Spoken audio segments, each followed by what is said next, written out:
This is declared a historic visit. The Iranian Crown Prince Reza Pahlavi spends his third day in Israel. He already visited Yad Vashem, Israel's Holocaust Memorial, the Western Wall, met with the Israeli president and prime minister. And his mission is to present a different perspective on the Iranian people and to showcase that the current regime, the Islamic Republic, does not represent the Iranians that once had great relations with Israel before the 1979 revolution. Now, Gila Gamliel, the Israeli intelligence minister who initiated the visit of Reza Pahlavi, emphasized today, when both spoke to the press, that many Israelis' parents or grandparents still have memories from Iran and the good connections with the Iranian people, and that she envisions to restore ties in the future under a different regime.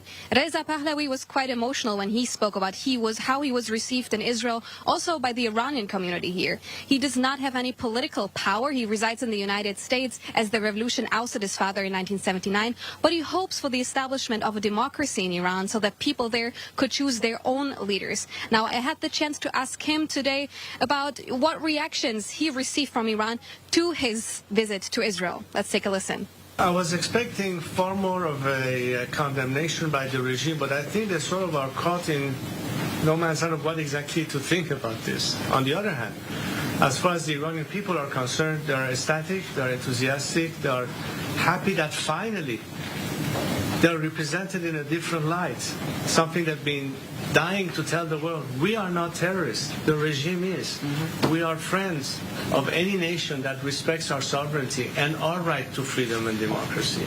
And especially when we think in this Middle East that Israel is the country that is an example for democracy, where there is freedom, when there is liberty. Why would I want this country to find out about their desires? And there's been a lot of messaging again. Don't rely on my words. Just search social media. See what people say to each other. Israelis to Iranians and vice versa. On Twitter, on Instagram, on any platform, if you do your due diligence, you don't need to ask me the question. The answer is right out there in front of your eyes.